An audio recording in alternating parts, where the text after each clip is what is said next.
নমস্কার বন্ধুরা, টুম্পার রান্নাঘরের পক্ষ থেকে আপনাদের সকলকে আবারও শুভেচ্ছা এবং অভিনন্দন। বন্ধুরা, এই বৃষ্টির দিনে এই যে চীনা হাঁসের মাংস রান্না করব।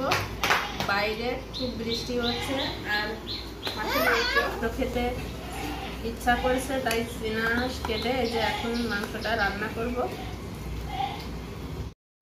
কড়াইয়ে সর্ষের তেল দিয়েছি, এখন আলুগুলো ভেজে নেব।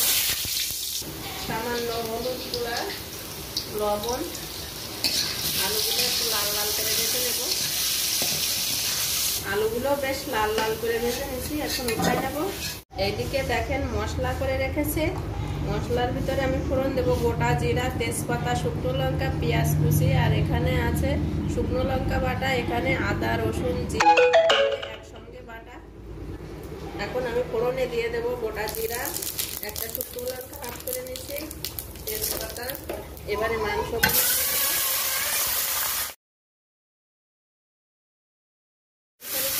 গোটা গোটা রসুন, সাথে ঝাল।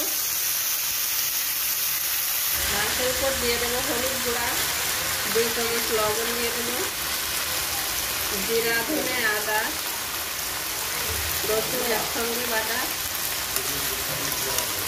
শুকনো লঙ্কা বাটা। তো আরেকটু শুকনো লঙ্কা আমি পরে দেবো, যেহেতু আমার বাবু খেতে পারবে না, ওর জন্য একটু উঠিয়ে রেখে পরে এই শুকনো লঙ্কা বাটাটুকু দিয়ে দেবো।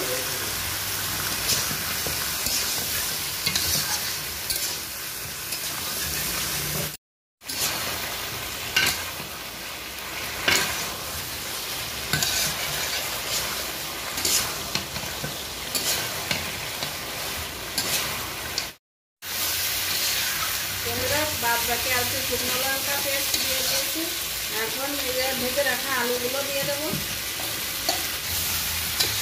আলু দিয়ে আর 2 মিনিট খুব ভালো করে কষিয়ে নেব। আচ্ছা, মাংস কষানো হয়ে গেছে, এখন দিয়ে দেবো এর ভিতরে জল, একটু গরম জলই দিয়ে দেবো।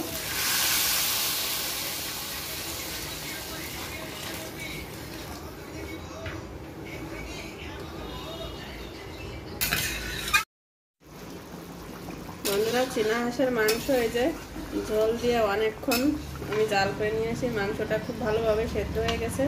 এই যে দেখেন, দেখেই বোঝা যাচ্ছে পার এখান থেকে মাংস ছেড়ে দিয়েছে। মাংসটা খুব ভালোভাবে সেদ্ধ হয়ে গেছে। তো আর 2 মিনিট একটু ঝোলটা কমিয়ে আমি নামিয়ে নেব।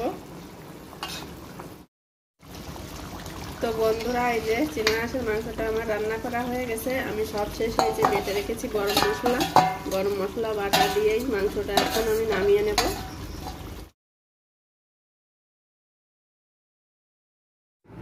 তো বন্ধুরা, আজকে এই যে চীনা হাঁসের মাংসটা এভাবে রান্না করলাম। তো বৃষ্টির ওয়েদারে রাতের খাওয়াটা জমে যাবে। তো আমার এই ভিডিওগুলো যদি আপনাদের ভালো লাগে, তাহলে আমার ভিডিওতে অবশ্যই লাইক, শেয়ার ও কমেন্ট করার অনুরোধ রইল। আর সকলে আমার ছোট্ট চ্যানেলটিকে সাবস্ক্রাইব করে পাশের বেল ঘন্টিটা ক্লিক করে সকলে আমার পাশে থাকবেন। সকলে ভালো থাকবেন, সুস্থ থাকবেন। ধন্যবাদ।